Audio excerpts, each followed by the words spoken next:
Hey, how you doing? This is Adam Post, publisher of more than 1,000 comic books and marketing expert covering woke teachers panic over massive crackdown on them nationwide. Let's get into the story. Before we do, please be sure you are subscribed to the channel. Click the bell for notifications. Give me a thumbs up. I really appreciate you guys. If you're a woke teacher, particularly if you live in the state of Missouri, you better stop it. Accountability has been coming, state after state, and now it's nationwide for teachers who are inappropriate with their students, who are handling topics they should not be handling without the direct and express permission from the children's parents. Missouri really has this one figured out. Missouri bill would require educators to register as offenders if they encourage transgender students. And again, GOP would require teachers to register as offenders if they support trans students. They could also get sent to jail just for using the name and pronouns of their trans students. It's getting pretty serious for woke teachers. Parents and local governments have had just about enough of this. Teachers are getting fed up with the war on woke classrooms.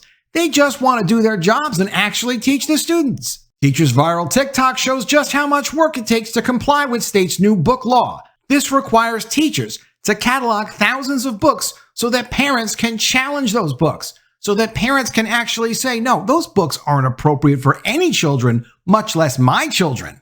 From the New York Times, people don't want to be teachers anymore. Can you blame them? From ABC News, teacher speaks out on being fired after attending drag show, but also posting video of it on social media. The drag performers are hosting a benefit in support of the fired teachers. Just last Friday, Governor Ron DeSantis got rid of DEI in the University of Florida system. From Breitbart, woke NFL legend Emmitt Smith furious at University of Florida for dumping DEI positions. They just completely cut the funding, and the colleges were forced to let those people go. Teachers are fed up with the war on woke classrooms. They just want to do their jobs and actually teach the students. New polling shows teachers aren't happy with classroom culture wars.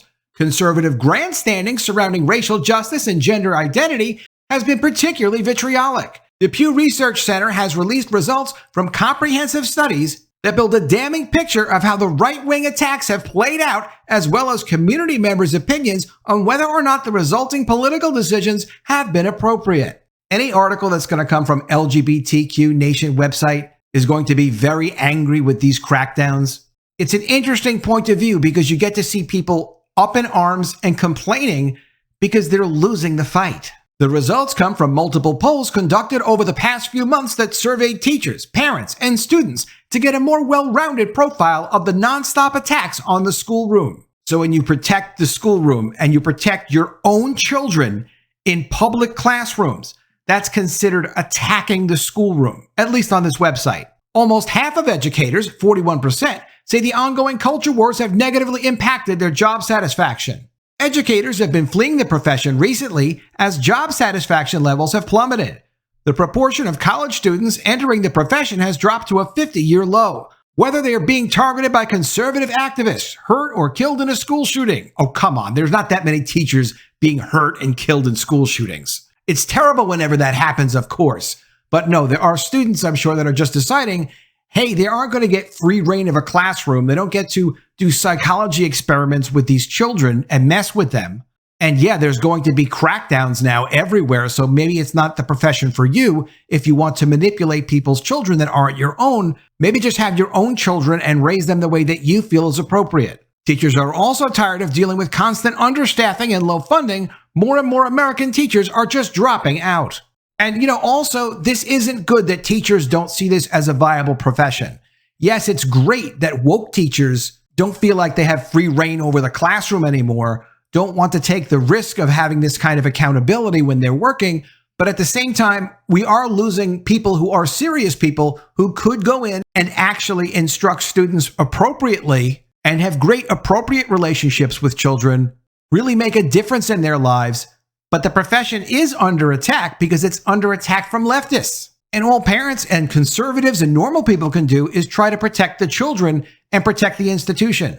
But it does make it a difficult job for good teachers that would come in and do the right thing. It's a bad situation, but it's a much better situation than having teachers run roughshod over parents and damaging and destroying and manipulating and negatively influencing so many children's lives. Approximately 71% of teachers say they don't have enough influence over what is taught in their classrooms, and racial justice and gender identity are two of the topics they are most frustrated over. Over half, 58%, say that state government now has too much influence over class curriculum after right-wing takeovers of school boards and state education departments. And I'm glad to see that takeover of school boards and state education departments. The survey also asked elementary, middle, and high school teachers about the students at their respective grade levels. About 64% said that students should be taught that the legacy of slavery still affects the position of Black people in American society.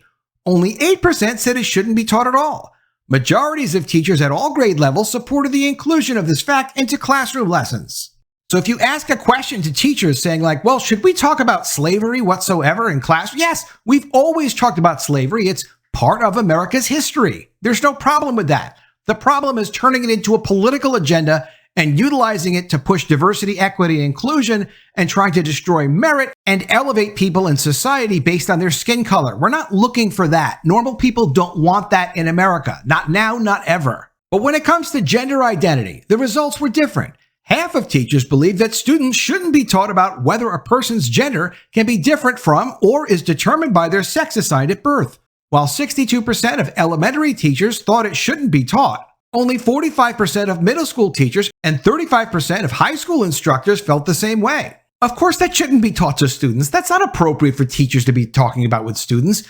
No matter what the grade, they don't need to hear that from teachers in school. Are all teachers really equipped to discuss that with young minds, even with middle school or high school students? Do they all have the training to appropriately answer questions and not cause anxiety and confusion in students? Are they really all highly trained psychologists? No, they're not. It's not only been dangerous to do this, there's no question that it's been damaging. Students should never be having those conversations with their teachers. They can certainly have those conversations with their parents. The parents can speak to other professionals about it and hopefully set the kids straight. But no, they shouldn't be having these conversations with teachers. Think of the logistics of this. Let's say it's 5th grade. So Miss Jones in 5th grade gives certain impressions to a certain student, answers certain questions that student now has because of their friends or something they saw on TV or something their uncle told them or they saw from another teacher. Fine. So they have that conversation with Miss Jones. Miss Jones discusses it with that student, gives them some answers. Then they move on to 6th grade. They have Miss Davis. They ask Miss Davis some questions. Miss Davis gives them different answers. Not even super different, just different enough to create anxiety and confusion. Why would you do this to children? You wouldn't take a confused child to a psychologist or any child that had questions to a psychologist and then change that psychologist the following year and then change them again the year after that. There's no logic to it. It's as if the deliberate purpose of this is to cause confusion, anxiety, and a total disruption of these children's lives. This is something that I really have a problem with. I can't believe things have gone this far. I'm glad to see the pushback is getting more and more aggressive to the point that teachers don't even want to get into the profession anymore. A third of teachers supported teaching that gender identity is different than sex assigned at birth, but 14% said that students shouldn't be taught that one's sex assigned at birth cannot differ from their gender identity. About 60% of teachers said that parents should not be able to opt their children out from lessons that concern racial justice. But only a third of teachers said that lessons on sexual orientation and gender identity should be mandatory. Nearly 48% of teachers said that parents should have the right to opt out of LGBT lessons. Sincerely, I can't even believe that this is a topic.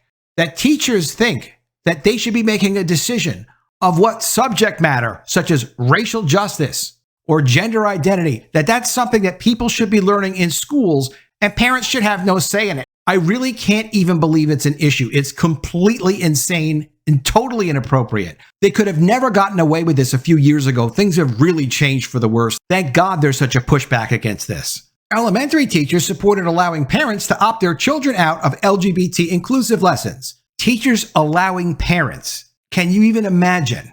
Teachers who identify as Republicans, no word on whether or not they were Republicans at birth, but teachers who identify as Republicans were the most likely to oppose any teaching about gender identity in schools. The political breakdown also showed a much higher support for racial justice by Democrat instructors. Unsurprisingly, 80% of Republican teachers say parents should be able to opt their children out of learning about LGBT issues compared with 30% of Democratic teachers.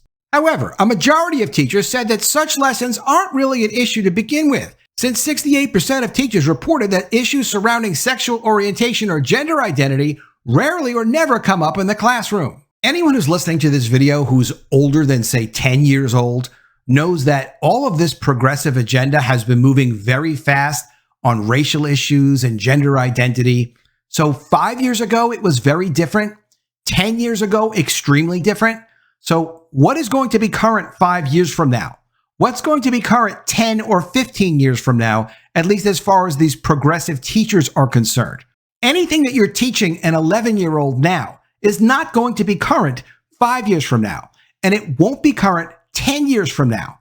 So what are you even telling them? It's like insisting that people tie up their lives in whatever the hottest trend is or whatever political agenda you want to push, even though you know it's going to change in just a few years. How are these people supposed to catch up with it? Particularly people who have had what they call gender-affirming care, whether it's psychological, medical, drug-supported. How are these children supposed to keep up when you change all the rules again in another 5 or 10 years? It's completely impossible, and it's setting children up for failure rather than setting them up for success. I come from a family of teachers. You are to never set children up for failure. You are to always set children up for success at their own levels. You don't create confusion in children. You create confidence in children. Here's some good news. Some of these laws really are disrupting these teachers. Teachers' viral TikTok shows just how much work it takes to comply with state's new book law. The law requires teachers to catalog thousands of books so that parents can challenge them. And of course, some of the material in these books are beyond worse than you could ever imagine that they are unless you follow this very closely. And you know that there are laws against some of the material that are printed in these books even being shared with adults. But they're giving them to children, perhaps to desensitize them. They say it's all for good things, but it's not something parents are comfortable with. And very few of these progressive teachers respect the views of the parents. But now they're being forced to, at least in Tennessee. A Tennessee grade school teacher's TikTok video about the Byzantine process of screening classroom books for age appropriateness has gone viral. In the clip, the teacher describes having to spend a Saturday in her classroom cataloging each and every book for approval. The process involves listing what could be hundreds or even thousands of books by title and author, then submitting the list to the school librarian to check against lists of approved and unapproved books. Literally, if she's able to do that on one Saturday, just to respect all of her parents, who obviously are very concerned given what books we've been hearing that are going around and they're very inappropriate and they're being presented to children without parental consent. If that takes a Saturday, I'm sorry. I don't think that's too much to ask a teacher to do. But if it is too much for her, she can just go ahead and leave her job. Books that are not on the school library's approved list must then be reviewed by another administrator. Teachers must then post a list of all approved books in their classrooms for parents to review and potentially challenge. The teacher who posts on TikTok says that her school does not require teachers to put in the extra time to catalog all their books, but she notes students are not allowed to read any classroom books until they've been approved. The kids in here are asking me, can I go get a book and read? And I have to say, no, you can't. She says in the video, which has received 1.5 million views, because I haven't had a chance to go through all of them yet to catalog them and write them down to send off to somebody that is going to tell them that they can or cannot read the books in my classroom library. Well, don't put them in your classroom library if they're not approved. I'm sure there are hundreds of books, if not thousands of books, that are actually approved. A child doesn't need 1,000 different books to go through. You can actually have a couple of hundred books that are normal, that don't push strange concepts on children, that don't make children call each other racist, that don't expose children to inappropriate things, that are actually classic books. Harold and the Purple Crayon, one of my favorite books. I will never forget that book. Made me feel so creative. I don't think there are any parents that have a problem with their children reading Harold and the Purple Crayon or The Very Hungry Caterpillar. That's 2 books. There are a lot of books out there, books that you know are not controversial. If parents have been forced to deal with their legislators to protect their children because there were inappropriate books being pushed on their children, I'd like to see apologies from this teacher rather than complaints. By the way, as I was looking for this book, Harold and the Purple Crayon, apparently there's a movie that just came out in 2024. I have to check that out.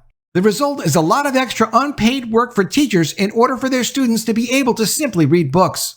I don't understand. Why do you have to have all these esoteric random books around that aren't on any approved lists? You know those approved lists have many, many books on them. If you're a teacher, give these students the same books that you grew up reading. I promise you, every one of them have been approved on your library's approval list already, because there's nothing wrong with those books. There's a lot wrong with a lot of these new books. Quote, the process is really unnecessary, Tanya Coates, president of the Tennessee Education Association, told WKRN News 2. We are professionals in our classroom, and we know what is best for our students. We wouldn't put anything in front of them that wouldn't be appropriate or knowing that it would be harmful to students. No, because of what you want to do to these children. What your view of what's appropriate is literally at complete opposite ends with some of the parents of these students. I can't even, I have to keep covering this. I can't believe what I'm reading. The process stems from a law signed by Tennessee Governor Bill Lee in March, which requires school libraries to screen materials for age appropriateness. Under the law, it is up to each school district to define what is age appropriate in their community, according to the Chalkbeat Tennessee. One Tennessee Democrat state rep, John Ray Clements, said the law could create uneven access to materials across school districts. Quote, I'm truly concerned about limiting the information and access to knowledge and resources for our children to get a full and appropriate education in our schools.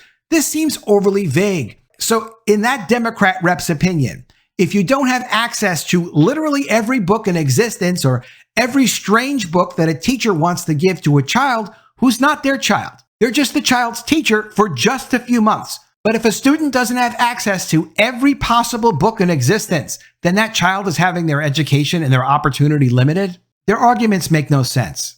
Coming from Breitbart, woke NFL legend Emmitt Smith furious at University of Florida for dumping DEI positions. Lefty NFL legend Emmitt Smith is blasting the University of Florida for following state law and eliminating its diversity, equity, and inclusion positions. The school was responding to a new rule passed by the Florida Board of Governors, passed by a regulation in January that eliminated state funding support for DEI departments, positions, and programs.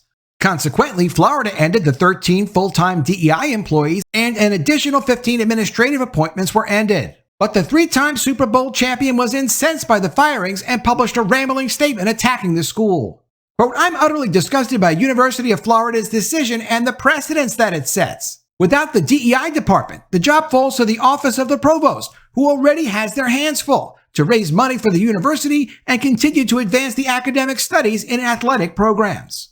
It's possible Emmitt doesn't understand what's actually going on. I did a video about this when it happened last Friday, so I do. It's a funding issue. So if Emmitt Smith wants to go ahead and take a few of his millions of dollars and give it to the school, he could fund the department, or he could fund a smaller version of the department. He could fund publicity to raise money for their department. He could easily get it. It's just really a few $1,000,000. I'm not saying he should do it. I'm just saying it's funny how outraged people are when it comes to spending other people's money. Quote, we cannot continue to believe and trust that a team of leaders all made up of the same background will make the right decision when it comes to equality and diversity. History has proven that is not the case, he said vaguely. Yeah, but I mean, it's Emmitt Smith. He can throw a football. Smith went on to moan that the university is falling behind on systemic issues and claimed without evidence that the school is now closing the doors on other minorities without oversight. The former Dallas Cowboys and former Florida Gators player concluded, attacking those who agreed with ending leftist DEI indoctrination, saying, and to those who think that it's not your problem and stay on the sidelines and say nothing, you are complicit on supporting systemic issues. He should get someone else to write his tweets for him. I know where he's coming from, but I think he's also a little ridiculous. He could go ahead and write a check. I'd like to see him write a check. Maybe he could go at least and get himself verified on Twitter and then hire someone to do publicity. There's a lot more going on with these teacher stories. I will continue to do them. The woke teachers are on the run. They're getting very frustrated because they've been caught and they're being stopped and they're getting shut down. Let me know what you think of all this in the comments below. Always love to see your ideas. Please be sure you are subscribed to the channel. Click the bell for notifications, give me a thumbs up, and I'll see you again soon with another video. And if I don't see you, I will miss you.